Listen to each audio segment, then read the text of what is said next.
Merci d'être présent au webinaire sur l'auto-formation en ligne pour les chercheurs d'emploi bruxellois.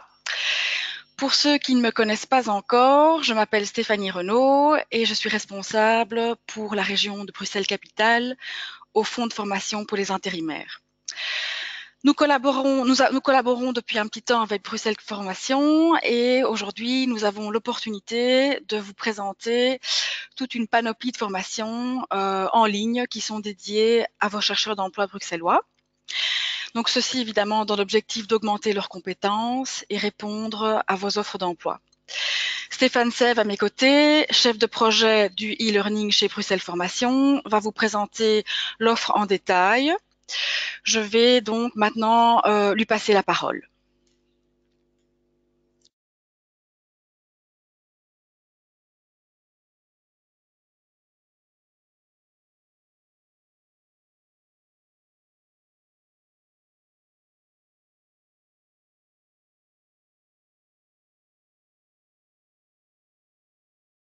Bonjour à tous et bonjour Stéphanie. Merci pour cette invitation, merci pour cette opportunité de venir présenter cette offre. Donc, je vais me servir pour cela d'un diaporama que je vais vous afficher immédiatement. Alors, à tout de suite. Donc, je vais vous introduire au e-learning et à la manière dont il est possible de s'y former à Bruxelles. Alors, quand on parle d'e-learning, évidemment, c'est important de préciser le vocabulaire parce qu'il y a toute une panoplie de mots, de jargon qu'il est important de maîtriser un minimum pour comprendre le besoin et puis aussi pour comprendre le propos. Alors, le premier mot qui est important, c'est l'auto-formation. L'auto-formation, c'est vraiment l'auto-apprentissage, c'est au rythme de l'apprenant. Ça veut dire que c'est quelque chose que l'on fait soi-même, pas nécessairement dans un livre scolaire. C'est le fait de le faire seul et d'apprendre seul. Apprendre le dictionnaire seul, c'est de l'auto-formation. L'e-learning, alors ça c'est un terme générique, ça désigne vraiment tout apprentissage via les nouvelles technologies. Et on a vraiment tendance à mélanger auto-formation et e-learning. Alors c'est une erreur, mais pourtant ça sonne plus ou moins juste, même à l'oreille des spécialistes. Donc j'ai moi-même tendance à parler d'auto-formation quand je parle de l'offre qui est disponible à Bruxelles Formation en ligne. Mais pourquoi? Parce que les gens vont pour la plupart se former seuls, mais on est néanmoins sur de l'e-learning à partir du moment où vous apprenez à partir d'Internet, à partir d'un smartphone, une tablette ou d'un ordinateur. La formation à distance, alors là de nouveau ça touche très fortement à l'e-learning puisqu'en général quand vous travaillez sur un ordinateur pour apprendre, vous êtes éloigné, mais éloigné de qui? Éloigné de quoi? Eh bien vous êtes éloigné en général du professeur ou de la classe. Donc la formation à distance est un apprentissage avec une disparité temporelle ou géographique. C'est le fait de ne pas se former en même temps que tout le monde à l'endroit où se trouve le professeur.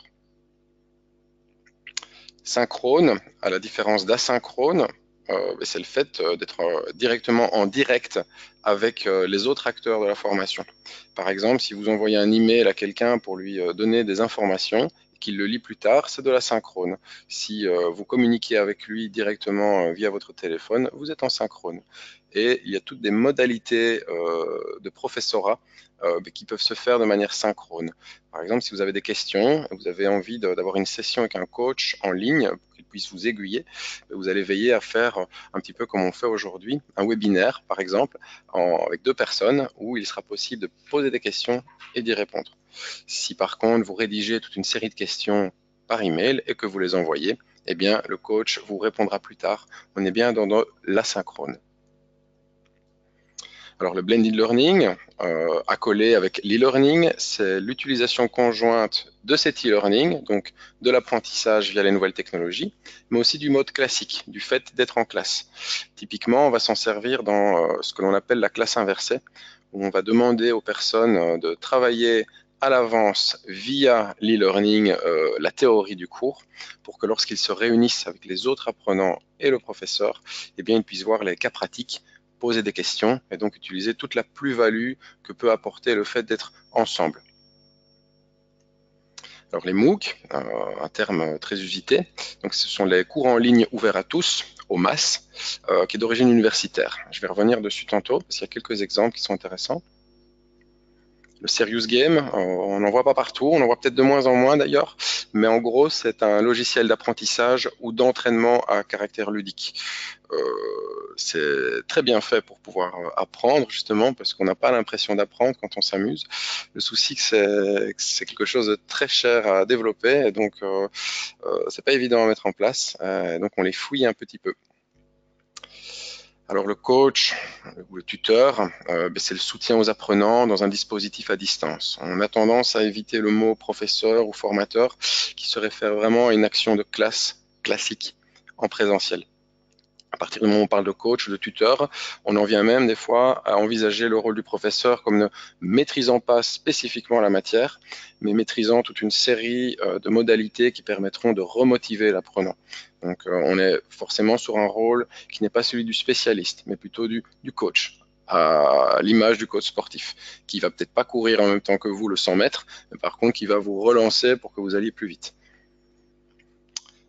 Et les modules e-learning, c'est quoi un module e-learning? C'est l'unité d'apprentissage ou d'évaluation que l'on va suivre à un moment donné quand on fait un apprentissage en e-learning ou en auto-formation. Dernier terme, le LMS. Cela peut faire peur, donc c'est le terme technique pour parler d'une plateforme e-learning où on va héberger ces modules e-learning. Et en gros, c'est simplement un site web, par exemple, ou un logiciel auquel vous allez vous connecter pour pouvoir bénéficier des différents modules e-learning qui sont mis à votre disposition. Et les coachs et tuteurs y auront également accès et pourront vérifier ce que les apprenants auront réalisé. Alors ça, c'était le vocabulaire. Maintenant que tout le monde est bien OK avec les différents mots, plus ou moins, on va pouvoir parler de l'offre bruxelloise. Donc, moi, j'ai travaillé à Bruxelles Formation, mais je trouvais ça intéressant de d'abord présenter le panorama, le paysage de l'offre e-learning à Bruxelles. Alors, le premier point, c'est très important. Il faut savoir que les formations classiques, elles évoluent et il y a de plus en plus de formations aujourd'hui, évidemment, qui s'intéressent à l'apprentissage via le multimédia, via Internet, via les ordinateurs. Donc ça s'intègre de plus en plus aux formations classiques. Ça ne veut pas dire qu'aujourd'hui, toutes les formations classiques sont sous format blended, c'est-à-dire qui conjuguent le classique et l'e-learning, mais il y a de moins en moins de formations qui font totalement fi d'un apprentissage à distance ou en e-learning. On va par exemple retrouver de plus en plus la possibilité de récupérer les cours ou d'envoyer ses devoirs via email par le professeur. Lui-même va demander de visionner une vidéo à l'avance avant de participer au cours. Et de cette sorte, eh bien, tout ça participe à modifier le paysage des formations classiques. Alors dans l'offre existante qui est typiquement en e-learning, la première chose que l'on va retrouver à Bruxelles ou qu'on soit ailleurs, c'est l'offre des éditeurs privés. Pardon. Alors pourquoi à Bruxelles ou ailleurs? Eh bien parce que cette offre, elle se trouve sur Internet. Donc vous pouvez être bruxellois et vous retrouver néanmoins à Bangkok et faire votre e-learning, il n'y a pas de souci, ou l'inverse. Mais puisqu'on parle de l'offre à Bruxelles, celle-ci est bien accessible à Bruxelles. Alors cette offre, la première chose, elle est payante évidemment. Il faut bien que ces éditeurs puissent vivre. En contrepartie, elle est de qualité. Et puis vous avez des options que vous pouvez activer contre paiement supplémentaire sur le coaching, sur des certifications éventuellement. Donc tout ça fait partie de l'offre. C'est une offre qui se développe au niveau de la certification d'ailleurs, et je vais en reparler. Alors vous avez une offre que je vais appeler par l'exploration, c'est-à-dire quand vous voulez apprendre quelque chose, aujourd'hui le réflexe, vous allez facilement aller sur Google ou sur Wikipédia ou voir une vidéo sur un site de streaming très connu, tel que YouTube, ou chercher dans divers forums des informations. Alors l'intérêt, c'est que c'est gratuit. À tout moment, vous pouvez apprendre de cette manière-là. Et on ne parle pas forcément d'apprendre dans un cursus pour obtenir un diplôme. On parle d'apprendre en général. Et donc, c'est une forme d'apprentissage à distance qui respecte les canons de l'e-learning. Alors, son gros avantage, c'est qu'elle est gratuite. Gros désavantage, de qualité très variable, nécessite un tri, un filtre. Et puis, à part le contentement que vous aurez d'avoir appris quelque chose, en général, elle ne vous amène pas par elle-même à un livrable tel qu'un diplôme ou une certification. Donc c'est simplement pour vous-même progresser. Peut-être apprendre par l'exploration quand vous êtes dans une offre de formation classique. Vous savez que vous allez pouvoir améliorer, développer vos compétences en allant chercher d'autres informations sur Internet. Mais ça fait partie de l'offre à Bruxelles de nouveau. Alors, une offre plus classique, eh bien, les offres, l'offre, pardon, des centres de formation spécialisés, c'est-à-dire, vous retrouvez quelque chose d'un petit peu similaire que ce que les éditeurs privés en ligne proposent sur leur site, sauf que là, ce sont des centres de formation qui ont pignon sur rue, qui vous accueillent et qui vous permettent de suivre une offre, tout simplement, qui est donc à distance, c'est-à-dire vous réglez vos droits d'accès, votre Minerval, et vous avez donc accès à toute une série de cours pour lesquels vous êtes inscrit et que vous recevez régulièrement et à la fin, vous êtes censé passer un diplôme. L'offre de l'enseignement à distance de la communauté française de Belgique, donc qui vous donne la possibilité de passer vos diplômes de l'enseignement inférieur, supérieur, et toute une offre à orientation scolaire. Il faut savoir qu'elle est gratuite pour les chercheurs d'emploi. Elle est payante pour les travailleurs, mais à des tarifs tout à fait planchers. Et donc, c'est une offre e-learning à Bruxelles, puisqu'elle est entièrement digitalisée aujourd'hui. Donc, vous recevrez tout via vos emails. Et pour ça, je leur tire un grand chapeau, parce que c'est une très grosse offre, et il a fallu la moderniser, et ils l'ont fait très rapidement. Donc, bravo à eux. Alors l'offre de notre partenaire Actiris, donc Actiris, l'organisme qui s'occupe de l'activation, l'orientation des chercheurs d'emploi, il propose 2 plateformes d'apprentissage gratuites, une qui est orientée sur les langues, qui s'appelle Brulingua, et une autre qui est orientée sur la suite Office de Microsoft, qui s'appelle PC Skills. C'est une offre gratuite qui est donc accessible aux chercheurs d'emploi inscrits chez eux. Et donc finalement, en dernier, l'offre de Bruxelles Formation que je vais donc étayer tout de suite dans le prochain slide. Alors avant de parler exactement de l'offre, je vais un petit peu rappeler Bruxelles Formation, c'est quoi? Donc c'est une administration, c'est l'organisme public chargé de la formation professionnelle des Bruxellois, donc des adultes, qu'ils soient chercheurs d'emploi ou travailleurs. Et alors c'est une grosse structure, hein, donc on a une administration centrale bien sûr, un centre d'information sur la formation qui s'appelle la Cité des métiers, et puis 10 pôles de formation, la plupart sectoriels, tels que le pôle de la formation en construction, et puis d'autres qui sont orientés sur les méthodologies, tout particulièrement le pôle dédié à l'e-learning dont j'ai la charge, qui s'appelle donc le PN Formation. J'y reviendrai. Donc je l'ai dit, c'est une grosse structure, il y a plus de 500 collaborateurs à Bruxelles Formation, et chaque année, avec nos différents partenaires, eh bien, il y a près de 20 000 Bruxellois qui sont formés. Ce sont des beaux chiffres. Le PN Formation, donc le pôle, un des 10 pôles de Bruxelles Formation, donc qui se dédie à la formation en ligne. Alors, de quoi s'agit-il? Tout d'abord, on a ce que l'on appelle un catalogue e-learning. Donc, on a toute une panoplie de modules e-learning qui sont structurés et qui sont mis à la disposition des Bruxellois gratuitement. Alors, qu'est-ce qu'on retrouve dedans? D'une part, en auto-formation, avec des modalités de coaching optionnelles, vous avez accès à ce catalogue.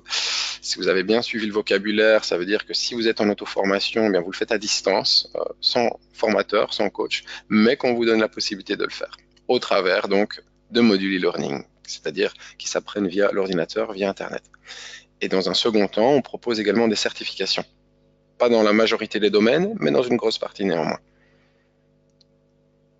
Alors cette offre, elle est gratuite, elle est accessible 24 heures sur 24, 7 jours sur 7, puisqu'elle est sur Internet, à condition d'avoir accès donc. Et alors, elle nécessite néanmoins quelques livrables. Tout d'abord, nécessite pour les apprenants qui s'inscrivent de participer ou de visionner une séance information. Donc, nous organisons à l'Open Formation une fois par semaine une séance hebdomadaire où notre coach reçoit en séance information collective les candidats à l'inscription, et parallèlement pour les personnes qui seraient trop pressées ou bien autonomes, n'ont pas besoin d'attendre l'organisation de la séance information puisqu'elle est accessible en ligne sur notre site web, c'est-à-dire sur le site web de Bruxelles Formation. Deuxième livrable, être inscrit auprès d'Actiris. Nécessairement, vous devez prouver votre situation de chercheur d'emploi. Alors, on ne parle pas de chercheur d'emploi qui bénéficie nécessairement d'allocation. On parle de chercheur d'emploi inscrit auprès d'Actiris, c'est-à-dire qui est en recherche d'emploi. Ça peut être un travailleur. néanmoins quelques conditions, hein. Et troisième livrable, signer le contrat de formation professionnelle sur lequel je reviendrai, c'est-à-dire, puisque nous vous donnons accès gratuitement à un catalogue e-learning, on a besoin de valoriser cette activité. Donc notre administration a besoin de le valoriser. Dans ce cadre-là, vous signez un contrat de formation. Je reviendrai dans un slide un peu plus tard exactement sur ce point. Et donc cette offre est valable 3 mois. Et au-delà des 3 mois, si l'apprenant est toujours intéressé par la modalité, eh bien, il peut prolonger sous réserve de vérification du statut. C'est-à-dire, est-ce qu'il est toujours inscrit chez Actiris? C'est la seule chose. Dans ce cas-là, eh bien, on prolonge vos accès. Vous n'avez plus besoin de devoir re-signer un contrat de formation. Alors, je vous ai parlé de l'offre de manière globale. Maintenant, je vais vous parler exactement qu'est-ce qu'on retrouve dans le catalogue de l'Open Formation. Donc, il y a 4 types de contenus. Alors, accrochez-vous parce que c'est pas évident pour des néophytes. Tout d'abord, on retrouve un didacticiel dans lequel vous pouvez évoluer pas à pas. C'est celui qui est réalisé par un éditeur privé qui s'appelle Online Format Pro, avec lequel nous sommes en collaboration pour le donner gratuitement accessible ici à Bruxelles, et couvre des domaines tels que la bureautique, les savoirs de base, le développement personnel. Et je vais vous montrer, je vais quitter ici la présentation quelques secondes pour vous montrer exactement à quoi ressemble un didacticiel. Ça permettra de bien s'en rendre compte.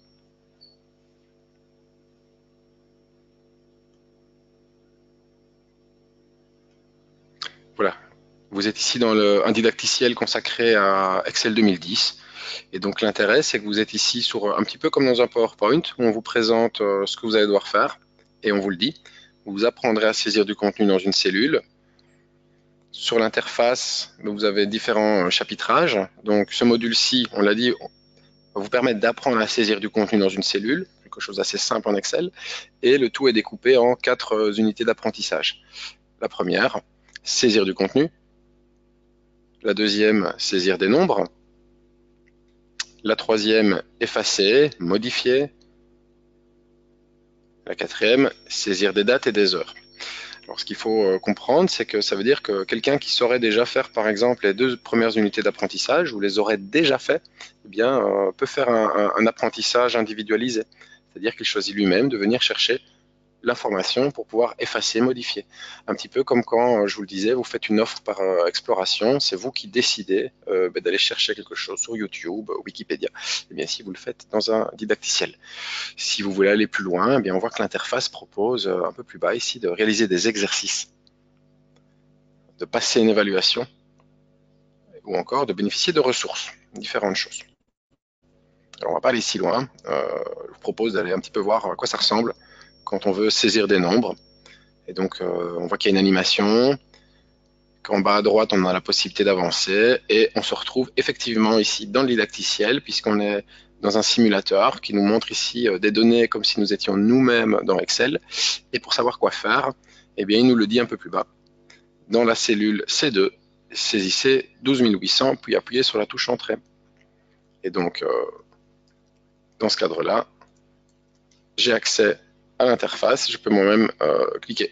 Si je me trompe, je vois bien qu'ici il y a un petit souci. Si c'est bon, voilà, ça ne va pas non plus. Pourquoi? Parce que j'ai tapé Enter. Mais il m'a bien demandé de taper, ou plutôt utiliser la touche Entrée. Et la touche Entrée, elle est là. Eh bien, visiblement, j'ai intérêt à revoir mes notions d'Excel puisque je ne retrouve pas la touche Entrée. Donc je vais fuir le didacticiel, parce que je pense qu'ici vous avez compris ce qu'il attendait de vous. Et je retourne à la présentation.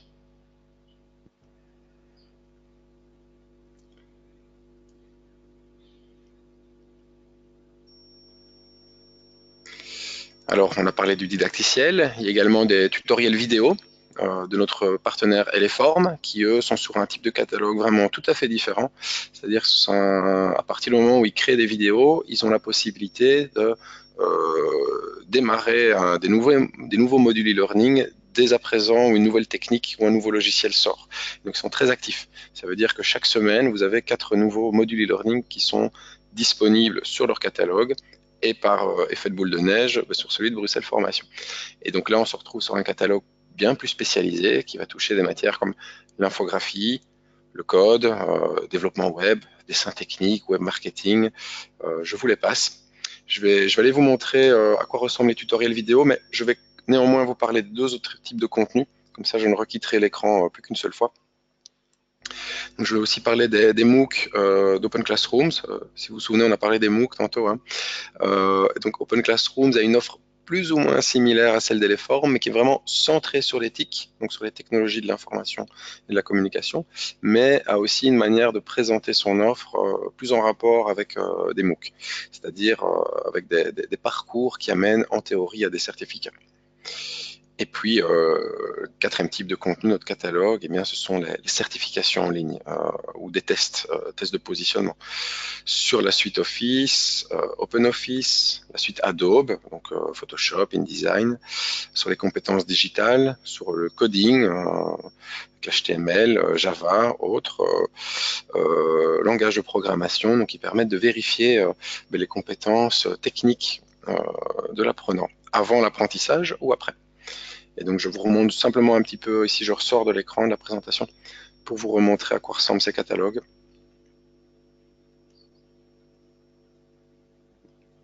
Donc ici, c'est une leçon d'architecture d'un logiciel Allplan 2018 sur le catalogue et les formes. Simplement pour vous montrer qu'on est ici face à un chapitrage avec chaque fois des vidéos qui sont elles-mêmes minutées. Et donc après chaque vidéo, on va passer à une autre information, etc., etc. Donc il y a beaucoup à visionner. Vous retrouvez chaque fois avec un détail de la formation qui vous explique où vous allez et un premier teaser situé tout au-dessus qui permet d'un petit peu savoir vers quoi on va. Et donc les vidéos se présentent de cette forme, hein. C'est-à-dire que vous êtes face au logiciel où vous avez une démonstration qui est faite par le formateur et vous réalisez les opérations à la suite. Donc vous perdez en interactivité, mais vous montez en niveau de spécialisation puisque on va toucher réellement des matières plus complexes, plus ardues. Et alors je fais un petit saut également pour vous montrer la différence avec Open Classrooms. Donc là, vous êtes dans une autre interface. De nouveau, vous avez du contenu vidéo avec du contenu texte qui permet d'expliquer un petit peu ce qui se passe. Vous avez plus bas du chapitrage. Vous allez donc me dire, mais il n'y a aucune différence avec les tutoriels vidéo et les MOOC. Eh bien, en réalité, si, ici dans la démarche, parce que chez Open Classrooms, vous avez la possibilité de décrocher des certificats. Et dans ce cadre-là, on se rapproche de la démarche qui est voulue par les MOOC, puisqu'ils étaient d'origine universitaire. Et après, donc ici, on voit le logo. On voit le logo de la possibilité d'obtenir le certificat pour ce cours de projet avec Python. Et donc, on se rapproche de la démarche, d'une part, et puis d'autre part, nous, ça nous permet justement, quand on explique l'offre, eh bien, de pouvoir faire un petit peu une distinction supplémentaire. Parce que sinon, quelqu'un va nous dire, oui, mais on fait du développement web chez Eleform, on en fait chez Open Classroom, lequel prendre? Eh bien, si vous voulez un format MOOC, sachez que vous allez plutôt sur Open Classrooms. Si vous voulez un format purement tutoriel vidéo, plutôt Eleform. Mais ça permet de recadrer ainsi. Voilà, je retourne à la présentation.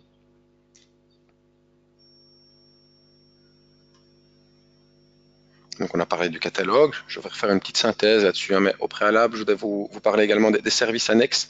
Donc vous savez maintenant que l'EPN Formation propose un catalogue e-learning avec 4 types de contenus.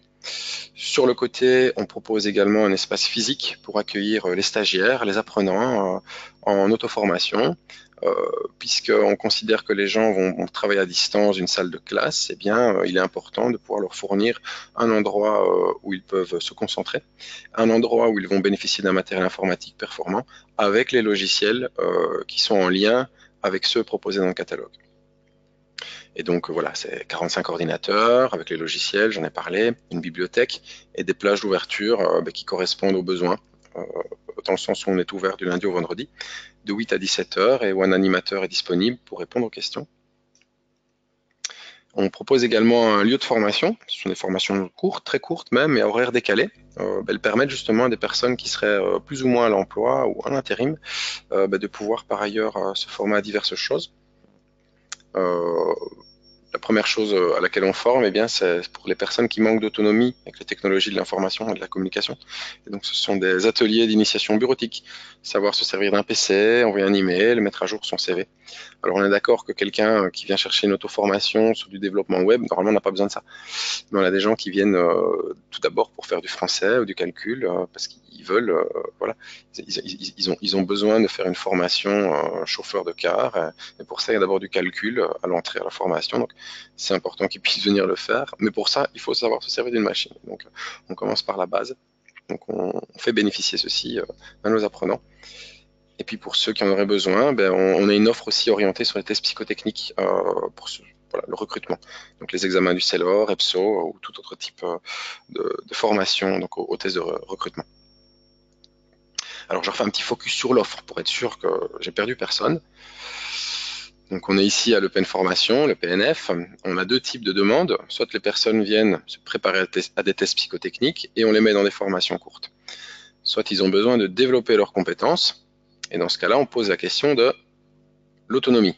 Si les personnes ne sont pas autonomes, elles descendent aux ateliers bureautiques dont je venais de vous parler, où on va voir les bases informatiques, l'initiation à Internet et au mail, le traitement de texte avec Word, le CV et les outils de la recherche emploi. Et puis le tableur avec Excel. Alors on ne va pas très très loin, on donne les bases pour permettre aux personnes de savoir après être autonomes, avancer, et pourquoi pas le faire en auto-formation. Si la personne est autonome, eh bien, elle fait de l'e-learning. Et là, donc, on a nos 4 contenus dont j'ai parlé. Le premier, Online Format Pro, qui est le didacticiel, avec le français, calcul, la bureautique, développement personnel.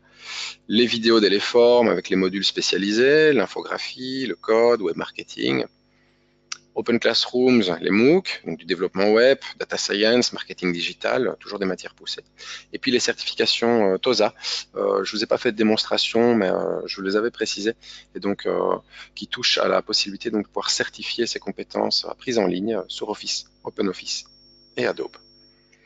Donc, ce focus sur l'offre nous permet de resynthétiser finalement cette question, c'est quand faire appel à l'Open Formation pour ces formations proposées en ligne. Eh bien, si votre candidat n'a pas d'autonomie avec les outils numériques, s'il n'est pas en mesure de pouvoir travailler sur un ordinateur, si votre candidat n'a pas accès à du matériel informatique, dans ce cas-là, je vous l'ai dit, on a une salle avec les 45 ordinateurs qui leur est réservée. Si votre candidat est autonome et recherche à développer rapidement une compétence spécifique, alors pourquoi rapidement? Parce que les modalités d'inscription sont très rapides, et puis c'est à la carte, donc ils peuvent choisir un petit peu ce qu'ils veulent, et ils vont justement choisir là où les compétences spécifiques qu'ils ont besoin. Par exemple, Photoshop 2016, j'en ai besoin tout de suite. Et bien voilà, vous venez, vous le faites, et puis après, vous pourrez passer le recrutement pour lequel on vous demandait de maîtriser cette compétence. Et quatrièmement, si le candidat est autonome, il doit se préparer à un test psychotechnique. Voilà, puisque ça c'est une partie de notre offre. Donc on a fait un focus sur l'offre. Je vous propose de refaire un petit focus sur l'inscription, histoire d'être sûr que tous ces détails soient bien compris. Donc quelqu'un qui veut suivre une formation e-learning à Bruxelles Formation doit être inscrit chez Acteris comme chercheur d'emploi. Il doit y avoir une première prise de contact, par téléphone, par email, ou il vient sur place, tout simplement. S'il y a une prise de rendez-vous à faire, eh bien, il l'a fait à ce moment-là. Prise de rendez-vous pour pouvoir simplement voir le formateur pour les ateliers bureautiques ou bien voir le secrétariat pour déjà mettre en place tout ce qui est administratif ou s'inscrire à la séance d'information. Dans tous les cas, on va lui demander de présenter un document d'Acteris qui est un formulaire A15 qui permet de vérifier le statut. Suite à ça, le contrat est signé dans la foulée. Je vous l'avais dit, il est valable 3 mois. Et au-delà des 3 mois, on reprolonge tant que le statut est toujours OK, c'est-à-dire le statut d'inscrit chez Acteris. Alors, ce contrat de formation, j'en avais un petit peu parlé, je vous avais dit qu'on ferait un focus spécifique. Donc ce contrat est un contrat de formation sur lequel on ne spécifie pas le nombre d'heures qui est fait, tout simplement parce qu'on n'en a aucune idée, c'est l'auto-formation, et on veut aussi que ce contrat puisse être juxtaposé avec d'autres contrats de formation. Par exemple, je vous avais donné l'exemple d'une personne qui voudrait se former pour être chauffeur de car. Eh bien, s'il a besoin de mathématiques, de calcul, on estime qu'il doit pouvoir le faire aussi pendant sa formation classique. Et donc, ces contrats peuvent se jumeler, se juxtaposer. Par contre, c'est un contrat plus light, donc il n'est pas possible d'obtenir une dispense de rechercher un emploi lorsque l'on suit une auto-formation. On ne touche pas de prime à la formation et il n'y a pas de remboursement des frais de déplacement non plus. Par contre, on communique à Actiris le fait que la personne est en formation à Bruxelles Formation. Actiris ne le communique pas à l'ONEM, c'est-à-dire qu'il n'y a pas de délivrance de C91. Alors pour ceux qui sont au fait de ce vocabulaire-là, il s'agit des formulaires à rendre pour toucher ces allocations lorsque l'on touche, lorsque l'on est inscrit à une formation. Donc dans ce cas-ci, il n'y a pas de formulaire à remettre. La personne, si elle est chercheuse d'emploi, continue à faire son administration telle qu'elle le faisait avant de s'inscrire. Et par contre, ce que ce contrat permet d'avoir, c'est tout de même une assurance pendant ses déplacements à l'Open Formation ou pour rentrer chez lui après être venu dans nos locaux. Alors pour aller plus loin, si vous voulez consulter le catalogue et les infos utiles, je vous renvoie vers le site web de Bruxelles Formation, toujours. Le site web de la formation à Bruxelles, qui est d'Orifor, sur lequel vous allez retrouver l'entièreté de l'offre. Si vous voulez tester la plateforme, il y a un lien directement via le site web de Bruxelles Formation avec des logins et des mots de passe qui vous permettent d'un petit peu évoluer dessus. Ça vous permet de pianoter tout de suite dessus. Après, n'hésitez pas à aller voir les liens de nos partenaires que je vous ai présentés. Ça vous permet aussi de vous faire une belle idée. Et alors, si vous voulez vous inscrire ou avoir une information, vous pouvez contacter directement notre administration, notre secrétariat, à l'adresse ci présente, donc epnf@bruxellesformation.brussels ou par téléphone au 02 563 69 50 ou via un formulaire de renseignement qui est également accessible via le site de Bruxelles Formation. Voilà, ça c'est nos projets jusqu'à aujourd'hui et demain, juste pour vous mettre l'eau à la bouche ou peut-être vous intéresser par rapport à une thématique qui vous toucherait. Donc on développe des partenariats énormément, c'est vraiment là-dessus qu'on fonctionne. Donc pour ceux qui connaissent, on est en train de regarder pour traduire des modules de la Khan Academy et les mettre à disposition de notre public, d'offrir l'e-learning aux détenus en prison, un gros projet, pas évident. Au niveau de la production de modules, on est sur un projet de création de toute une formation complète blended learning sur la TVA. Ça permettra d'apprendre à être comptable sans devoir passer 6 mois à 1 an sur les bancs d'école, puisqu'on pourra le faire avec très peu de rassemblements, donc face aux formateurs en classe, mais pouvoir le faire essentiellement à distance. On souhaite agrandir le catalogue mis à disposition du public. Et, dans ce cadre-là, on s'intéresse fortement au secteur secondaire, au secteur technique, industriel et tout particulièrement les thématiques de l'électricité et de l'électronique. Et puis, on regarde toujours pour avoir des ateliers complémentaires, un petit peu alternatifs aux formations classiques de Bruxelles Formation. Par exemple, les tables de conversation, c'est quelque chose qui nous intéresse, qu'on souhaite mettre en place très prochainement. Et puis, de manière générale, on recherche toujours des outils pour tester, pour certifier les personnes, leurs apprentissages. Pourquoi? Parce que c'est important de valoriser toute cette activité d'apprentissage qui est faite à distance. C'est super important que les personnes puissent un petit peu prouver finalement ce qu'elles connaissent, autrement que par la pratique, mais également en pouvant avoir un papier qui le certifie. Voilà, il me souhaite qu'à vous remercier de votre attention. J'espère que je ne vous ai pas perdu jusqu'ici. Il y avait pas mal d'infos. Donc, si vous avez des questions, je vous avais déjà donné les coordonnées du secrétariat, mais vous pouvez vous adresser évidemment directement à moi à cette adresse-ci, donc s.sève@bruxellesformation.brussels, ou bien retourner vers votre délégué de la région de Bruxelles-Capitale, Stéphanie Renaud. Voilà, je vous remercie pour votre attention et je repasse la main à Stéphanie. Alors merci Stéphane pour cette information précieuse.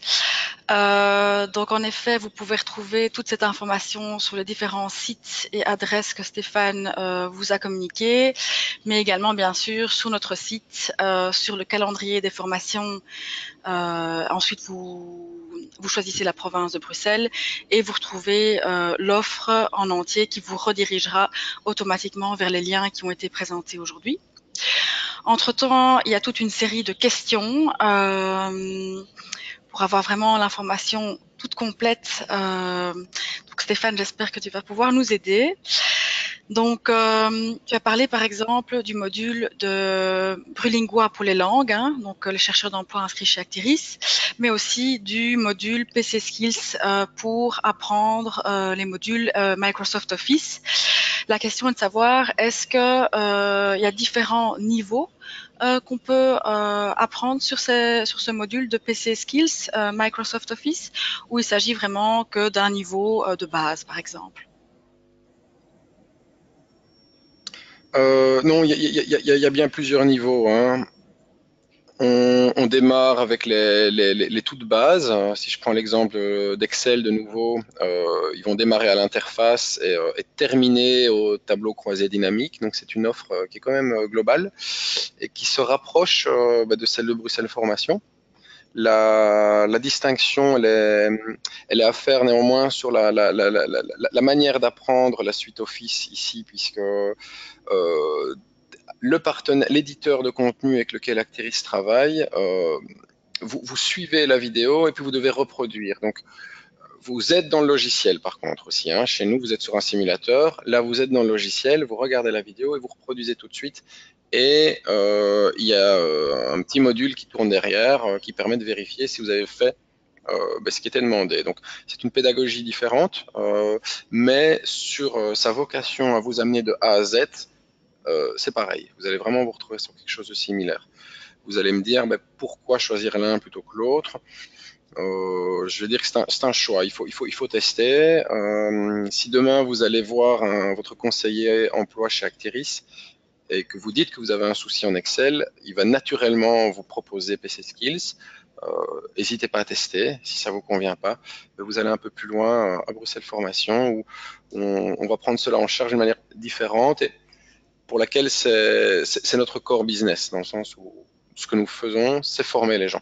Acteris donne des outils pour la recherche emploi. Et c'est peut-être là-dessus qu'il y a une différence à voir. C'est que l'offre PC Skills va jusqu'au bout des choses, mais ne va pas au niveau de la pédagogie essayer d'aller tellement plus loin.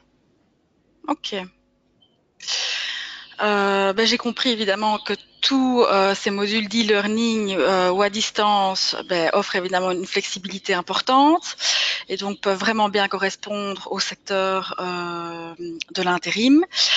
Ma question était de savoir, est-ce que la plupart des modules étaient plus ou moins des modules courts ou très très courts ou longs?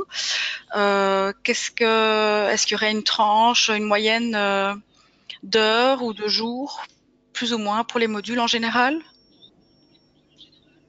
Donc c'est la question piège, hein. Euh, en moyenne, on parle de 30 heures pour un apprentissage. Après, un apprentissage de 30 heures sur Word, c'est tout à fait OK, parce que c'est un logiciel que l'on prend en main assez facilement.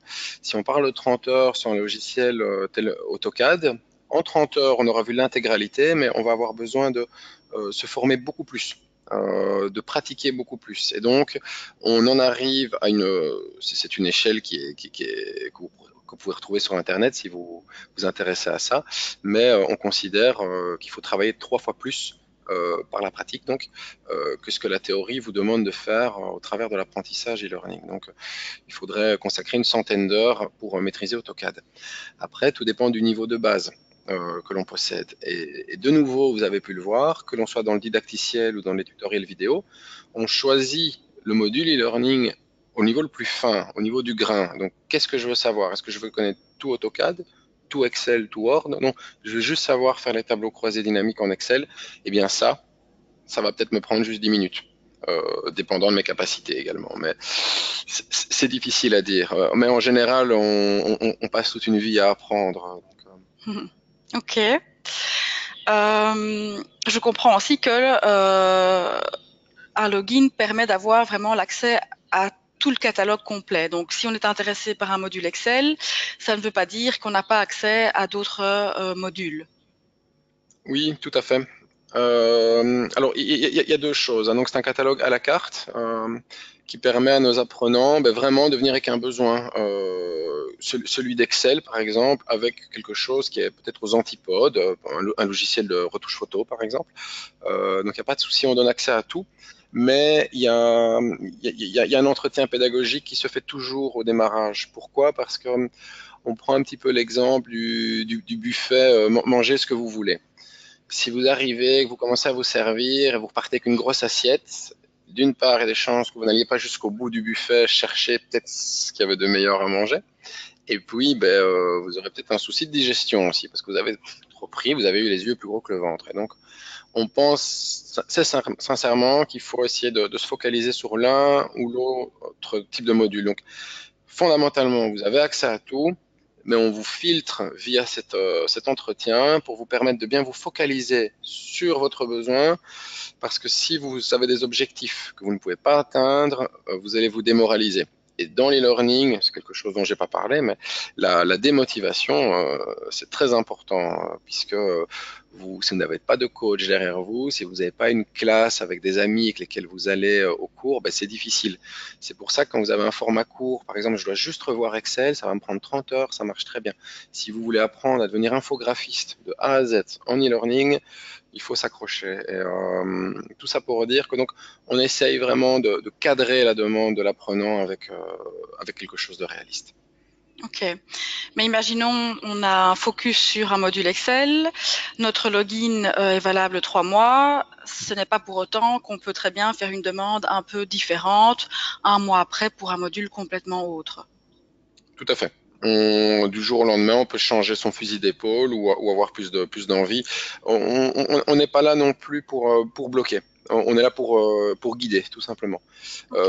On a des personnes qui veulent tout. Bon, voilà, on le fait de manière graduelle, mais on va pas les bloquer. Ok. En termes de prérequis, je comprends que la plupart de l'offre est en langue française. Donc je suppose qu'il faut quand même un niveau de B1 par exemple, le niveau européen B1 en français pour suivre ces cours et un niveau certain quand même en IT.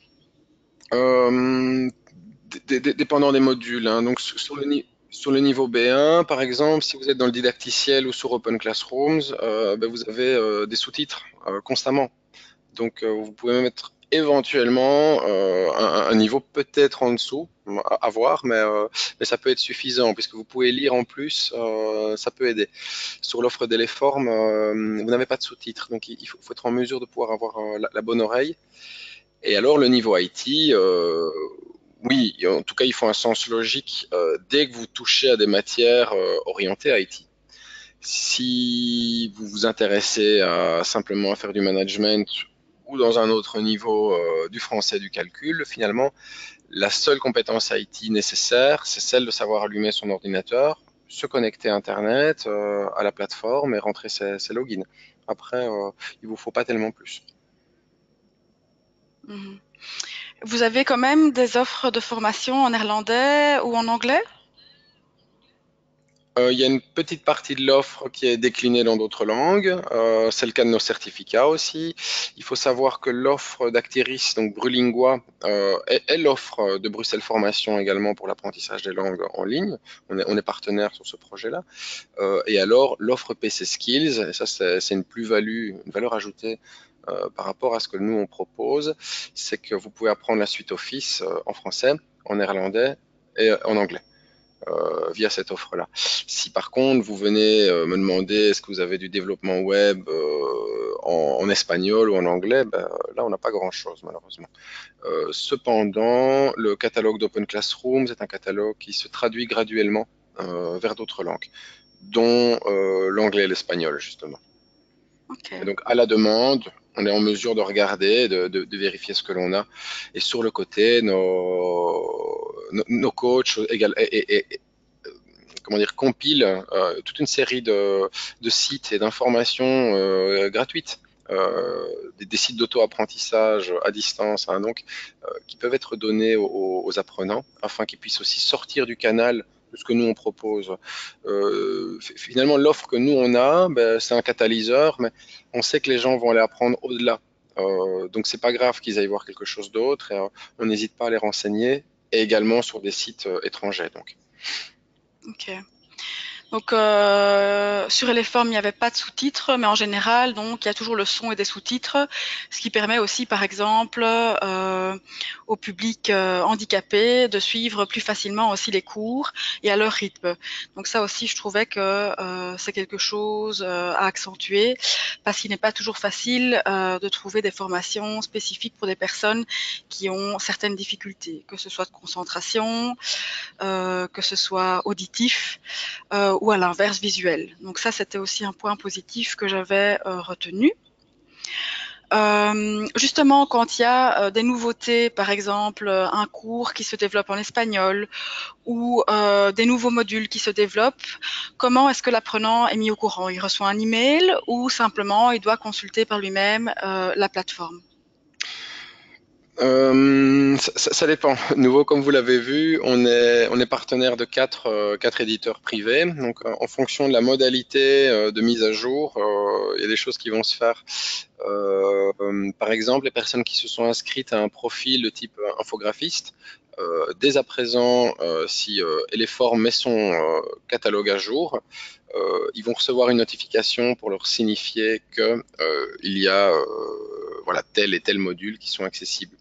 Par ailleurs, s'ils se sont inscrits à la newsletter de ces partenaires, ils reçoivent tout de suite dans leur email, dans leur boîte mail, eh bien les nouvelles fonctionnalités. Sinon, il y a toujours ce qui marche très bien, c'est ce que les gens font. En fait, ils se renseignent auprès de nos coachs.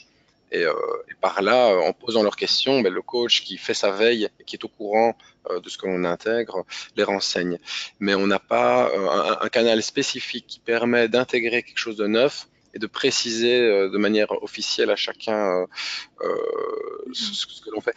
Il faut savoir qu'on a entre 1000 et 1500 apprenants en continu sur des matières vraiment très diverses. Donc, et on touche un petit peu à un point de sensibilité lorsqu'on veut trop contacter par email les personnes. Donc, Mhm. on essaie un petit peu de l'éviter pour que quand on a besoin vraiment de faire une communication importante, on ne soit pas déjà dans la boîte à spam. Ok. Ce qui ne veut pas dire qu'il y a peut-être quelque chose à améliorer au niveau de la communication, hein. C'est justement des questions pertinentes ici que j'entends. Ok.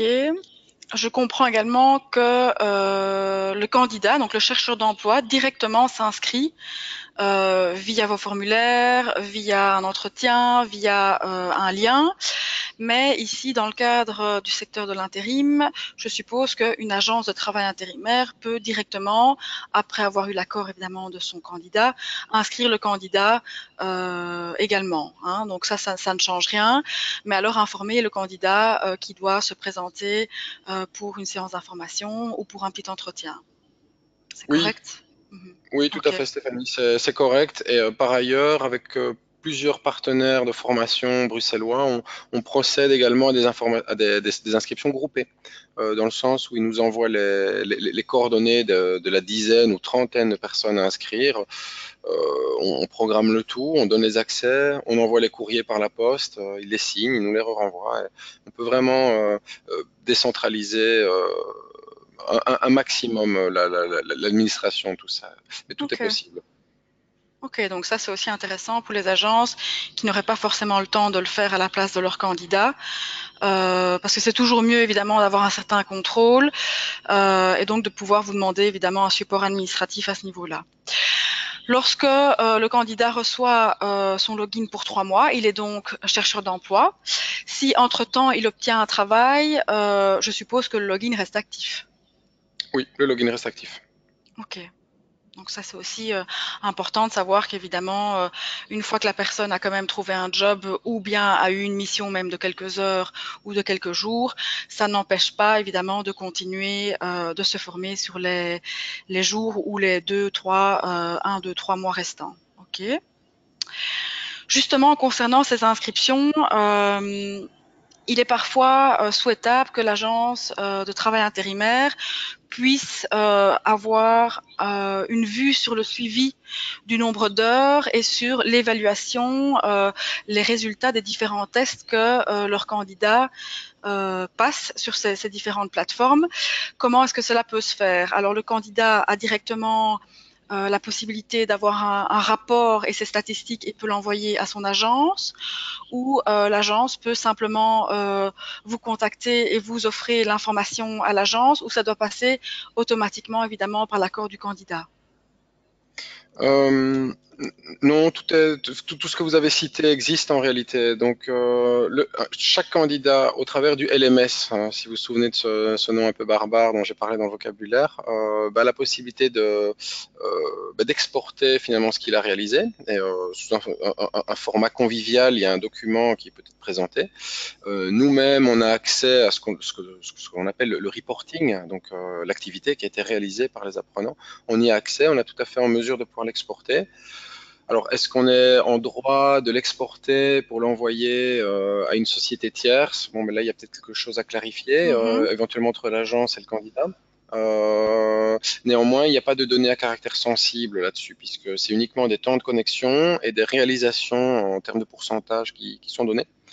Ok. Euh, mais de nouveau, c'est un système où il y a encore beaucoup de choses à construire. Donc, on pourrait imaginer une situation avec une demande particulière et on veille à y répondre, comme celle de je vous envoie 15 personnes en formation, il faut qu'à la fin de chaque mois, j'ai un reporting détaillé de ce qu'ils ont fait. Ben, Mhm. ça peut tout à fait s'envisager, bien sûr. Mhm. Donc ce serait évidemment intéressant autant pour les agences que pour leurs clients finaux, hein, pour évidemment leur certifier que la personne suit bien le cours, mais aussi s'investit en termes de temps et obtient des résultats positifs. Au niveau des certifications, est-ce qu'on parle de certification ou d'attestation de formation? Je suppose qu'il y a les deux notions. Et s'il y a une notion de certificat, par qui il y a la reconnaissance de ces certificats? Où est-ce valable? En Belgique, en Europe? Comment ça se passe? Alors, pour un candidat donc qui suit une auto-formation, on sera en mesure, dans tous les cas, de lui procurer une attestation de fréquentation. C'est-à-dire là-dessus, on va pouvoir spécifier le fait il était bien en formation, en auto-formation, Mhm. et qu'il a suivi un nombre d'heures équivalent à X. Par ailleurs, je vous expliquais qu'on faisait des certifications pour les suites Office, OpenOffice et Adobe.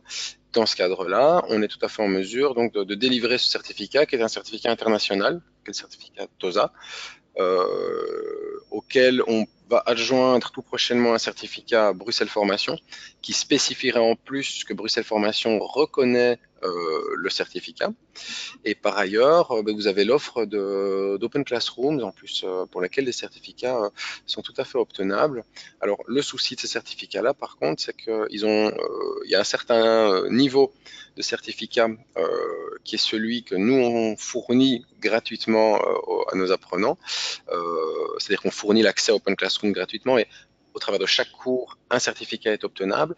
Celui-là, c'est un certificat qui n'est reconnu, on va dire, que par celui qui y met de la valeur et qui est exportable, par exemple, sur son compte LinkedIn.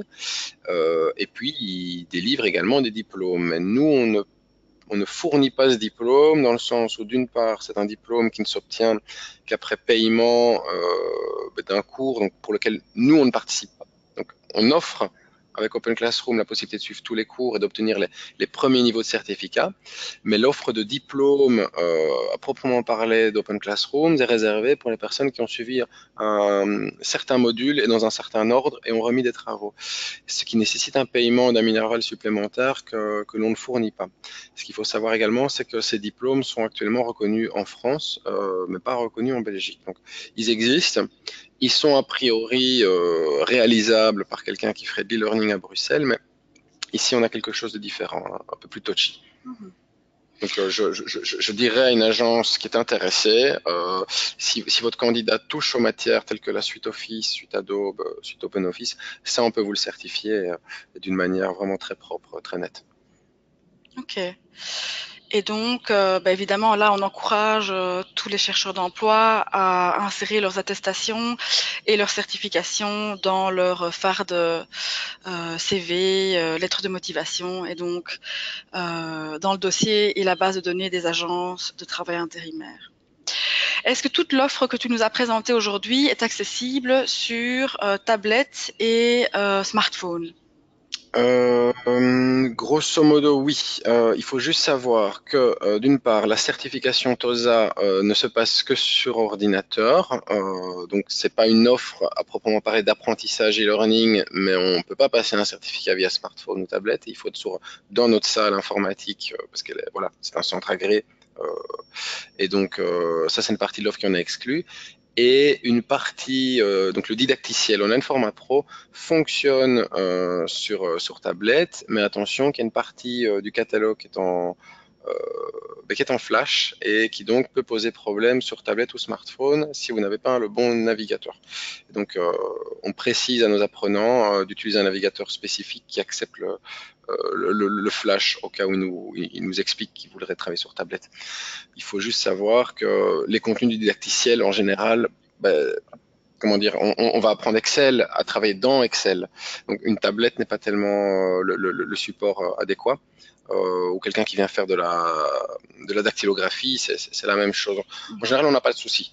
Mais évidemment, sur le reste de l'offre, où là, on vient suivre des vidéos, répondre à des quiz sur du développement web ou web marketing, ça a tout à fait son sens. Et cette offre-là est directement accessible donc, sur smartphone, tablette et avec des players qui sont dédiés, justement.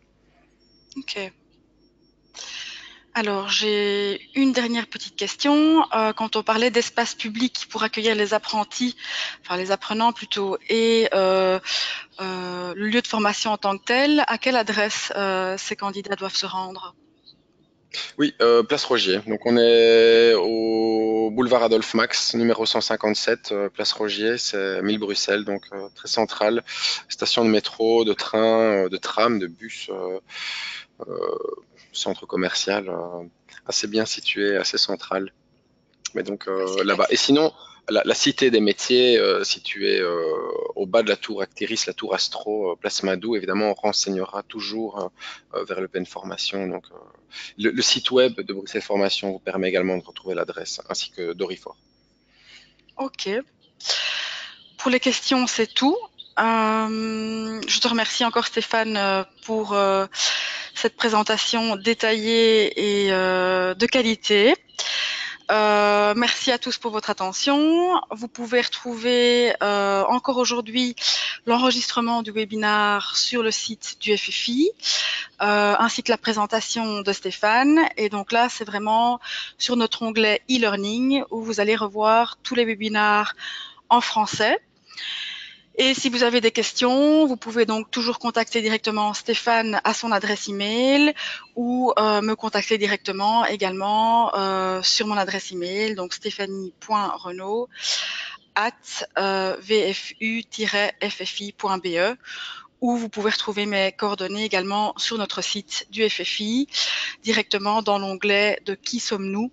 Vous allez avoir la composition de l'équipe par province et là vous retrouvez nos emails et nos numéros de téléphone. Voilà, je vous remercie à tous et je vous souhaite une excellente journée. Au revoir.